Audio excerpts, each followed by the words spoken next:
everyone, Comic Reviewer here, this time doing another Disney film review, and this one it is Peter Pan in Return to Neverland.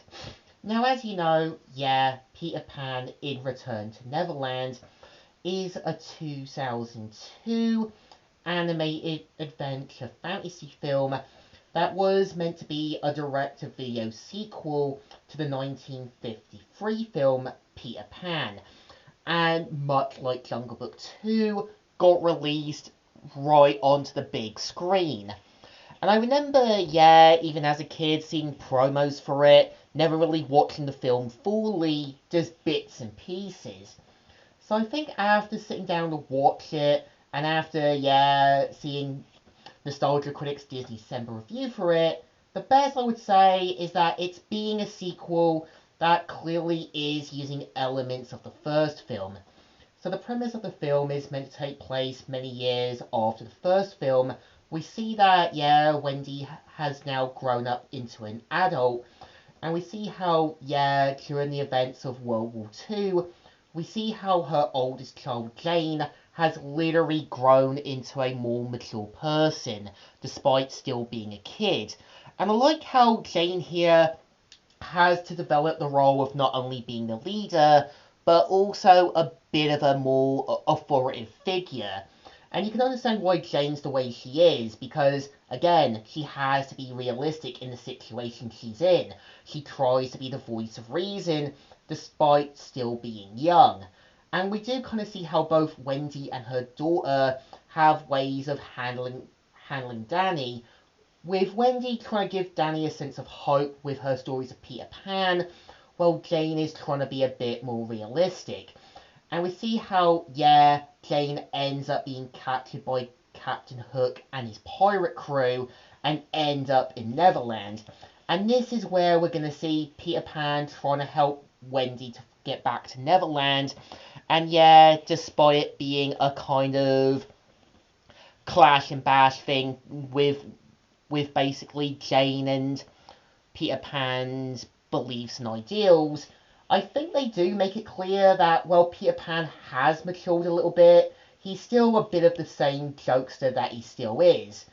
But I think the film is definitely enjoyable because, it knows it's still carrying on the old Peter Pan story, but having Jane in the role of her mum and still trying to be this more mature person. And I think this can happen to anyone in any family.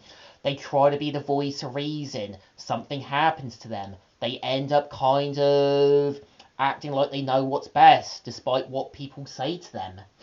And I think it's also interesting how, I know Wendy's original voice actress, Kaylin Beaumont, was meant to voice Wendy, but due to the fact that her voice had aged, they got Kath Soucie, which he still does a good job. But I think bringing in Blaine Weather as well as Corey Burton to play Peter Pan and Captain Hook shows they can still pull it off, being close to the originals.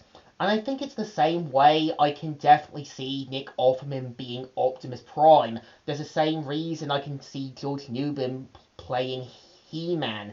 There's the same reason I can see Dante Basco voicing Usagi Yojimbo. It shows they can fit what the characters need to be. And I think the rest of the film really does show you how, despite Peter Pan being still a bit of a jokester, he still tries to act a bit like the sort of leader. He still has to be a bit more mature. And I think the rest of the film is trying to poke at saying, remember this, remember that, remember this part. And it does feel like it's a bit similar to the first film. But I think unlike Jungle Book 2, they actually still try to be a bit more original. They know deep down the stakes are going to be a lot more different, despite it taking place many years after the first film. And I feel like, at least Jane's voice actress, Harriet Owen, isn't a bad choice. And I feel like she's trying to sound like what Jane needs to be. But I think Emma Watson should have been the voice for Jane, because as Hermione Granger in the Harry Potter films, She had to be a bit of the voice of reason. She had to be the second in command to Harry Potter, or had to kind of act like this guidance to Harry when both of them were from the Muggle world, but both know that they're now in a world completely different from them. So I think, yeah, Peter Pan in Return to Neverland isn't a bad film. Is it good? Yes. Is it going to be as good as the original? No. But it definitely deserves a thumbs up. Still good and still enjoyable. So, Comic Reviewer here, signing out.